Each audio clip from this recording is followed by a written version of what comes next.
好，我们继续介绍 typedef 这个关键字。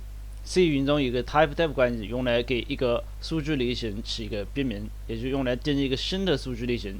新的数据类型就是等价于另外的一个类型，比如我们 typedef char，然后这样呢，我们就定义了一个什么新的数据类型。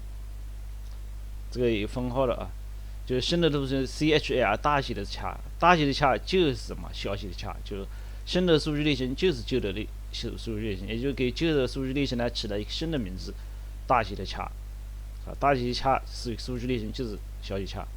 好，在这里我们比如测试一下，我们用一个 typedef char 等于这个大写的 char， 然后大写的 char ch 也就等于一个字符 a， 也就相当于这个，是吧？两者是等价的。好，下面我们可以 Ctrl F 运行它一下，是吧？这个 a， 我们看第一个是输出的 char， 第二个输出它的整数值，是吧 ？a 整数值是吧？也就是 ch 确实是一个字符，是吧？它输出的就是 a 字符，然后呢后面输出 a 字符对应的那个整数值。我们说字符在基文之中也是用 ASCII 把它表示成的一个整数。好，下面我们再复习一下 C 语音的结构。C 语音可以用 struct 定义一个结构类型。所谓结构类型，就是将多个相关变量组合在一起，表示某个概念。比如我们在这里定义一个 struct student 这样类型，它里面有两个相关的变量组合在一起，一个叫 name 表示一个学生的姓名，还有一个 age 表示这个学生的年龄。这样呢，我们把姓名、年龄组合在一起，给它起了一个名字叫 struct student， 是吧？这样一个数据类型。也就是在 C 语音中，这个就构成一个完整的数据类型，就像我们普通的 char、int 类型一样。我们可以定义这种类型的变量，比如 struct student 类型变量 stu。然后呢，我们说这个 stu 是这种结构类型的变量，结构类型变量是有成员的，要访问它的成员就要通过一点这种成员访问运算符，通过成员访问运算符去访问它的成员 name。我们通过 string 拷贝，你这里不能写成什么？不能写成这个等于号，是吧？字符数不能用等于号。我们前面讲了，字符数这个 name 就是数组，这样等于这个就相当于把指针给这个名字负责，这个是不行的，是吧？必须用字符数拷贝函数把这个字符数内容拷贝到这个指针指向了那个数组字符数组里面去。然后我们同样用成员访问、因素访问。结构类型变量 stu 的 age 把它设成20，然后呢，我们 print 输出也是通过成员访问因素访问它的每个成员把它输出。第一个是 s 表示字符数，第二个 age 表示 d。好，我们刚才讲过指针的，我们也可以定义什么这种类型的指针变量 p 前面有这个说明它的指针变量，所以 p 的数据类型就是 struct student 指针类型。而 stu 呢是 struct student 类型，加上一个取地址之后，它获得的数据的类型就是 struct student 指针类型，所以这两个类型完全匹配的。p 就存储这种类型的地址。然后呢，我们 p 是存储的 stu 的地址，我们就说 p 是指向这个变量的。我们要访问 p 指向的那个变量的，在这里就是这个结构变量的成员，我们就需要通过一杠箭头这种简引用运算符，也叫间接访问运算符，去访问 p 指向的那个结构变量的 name 成员，访问 p 指向的结构变量的 age 成员，是吧？这个一杠箭头。下面我们也可以通过这个修改它的某个成员的值，比如把它age 变成30， name 呢变成这个1，然后呢，我们再把它输出一遍，同样通过这个间接访问运算符，就是通过结构类型的指针变量去访问这个结构类型的成员，必须通过间接访问运算符。如果这个变量本身就是结构类型的变量，那我们就通过成员访问运算符。注意这两个是不一样的，是吧？这个 stu 是一个内存块，它有两个成员 name 和 age， 而 p 呢，它仅仅是一个指针变量，是吧？它本身并不是一个结构类型变量，它存放的这种结构类型变量的地址，就是 p 没有几个成员，是吧？它就是一个指针，就是一个地址。好，下面我们看一下，测试一下。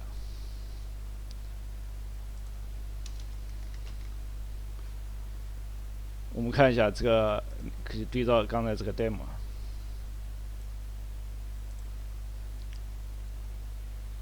在这里我们测试它，前面 type 值下面这个是吧？里平21，我们在这里是直接通过成员访问运输访问的。然后呢，我们 P 是存储了 STU 的地址是吧？然后我们通过这个指针地址去访问它指向的结构成员，结果是一样的。然后下面我们这个修改了是吧？同样通过指针去修改这个指向的结构变量。然后呢，我们同样访问指针指向的结构变量两个成员王和 name。好，这就是结构类型的变量，以及怎么样通过成员访问因素或者指向这个结构变量的指针变量去访问这个结构类型变量的成员。刚才我们看到，在定义一个结构类型变量的时候，或者结构类型指针变量前面它的完整的类型必须加上一个 struct 关键叫 struct student， 如果缺少这个，是 C 语言是不行的。所以我们在 C 语言里经常采用这样的方式。定义一个匿名的结构，就这个结构它没有名字，但是呢，我们可以用刚才 typedef 给这个匿名的结构起一个新的名字叫 student， 就 student 就是什么？就是这种匿名的结构。将来呢，我们要定义这种 student 类型的变量的时候，前面就不需要加 struct 关键字了，是吧？有的时候我们 C 语言的数据结构输入法经常采用这种方法，是吧？这样使得避免我们每次要写一个 struct 关键字，这样有点麻烦。就是这个代码和刚才是一样的，但是我们在我们 C 加加里呢，实际上这里都可以去掉，就 C 加加里就不需要加这个了，都是可以的，是吧？假如在 C 加里这样定义都是可以的。我们再看，比如下面这个，假如定义一个叫 LLoad 这样的一个类型，然后呢，在这里面有一个char类型的变量，还有一个呢。next 也是一个指针变量，它的类型呢，本来它的类型就是这个 LLoad 类型的这个指针变量，在这里我们就不需要加 struct 了，是吧？在 C 语言里必须加，但是在这里 C 加加的呢，这个就不需要了。就是 C 加加定义一个结构类型变量的时候，前面这个就不要加关键字，就表示一个完整类型。比如我们要定义这个 LLoad 类型变量，直接 LLoad 一个是。load 不需要加 struct， 同样定义这个 LLoad 指针类型变量 P 的时候，前面也不要加 struct。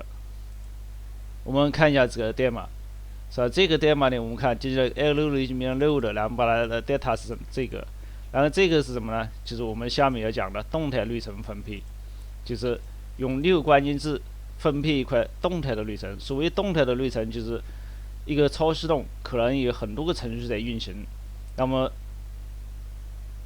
所有程序共享的这个类层块，是吧？这个里面分配一块类层，这样的叫动态类层，也叫堆存储区。我们这个变量呢，这些变量不是堆存储区，是吧？这个变量叫堆栈区。就我们普通的程序的定义的是变量堆栈区。堆栈区就是一个程序自身都有自己的单独的堆栈区，堆存储区呢是所有程序共享的类层区域。好，下面我们先看一下刚才的这个结构类型变量，是吧？这里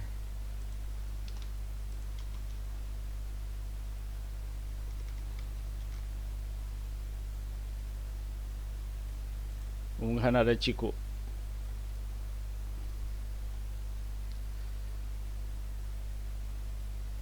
刚才是结构测试，是吧？这个用 typedef 的这个也没任何错误，是吧？用 typedef 这个把它刚才代码重新来了一下，是吧？这个是用 typedef 的，上面是加 struct 关键字的。实际上我们这 struct 关键字在这也去掉了，就在 C 加加里可以不需要加这个 struct 关键字，这样呢就比较方便了。这是 C 加加对 C 语言的改进。然后最后下面运行的这个就是这个，是吧？就这个。就是我们在这里6动态分配 LLoad 类型的一块类层块，把类层块的起始地址6就返回这个动态的可以存放 LLoad 这一块大小的变量的类层块，把它地址放在指针变量 P 里面。然后同样我们通过 P 指针变量访问它指向的什么这个 LLoad 这个结构类型的变量，是吧？访问它的 data， 把它输成这个；访问它的 next 这个指针命令，把指针命令输成零，就说，也就是指针命令输成零，说明它不指向任何东西，是吧？就它地址是零嘛，然后我们这里把它输出，所以这个结果输出的是 P 指向的 L 的动态里程块的和 load 的这个什么是对战区的这个里面的 data 是吧？一个是 S， 一个是 X。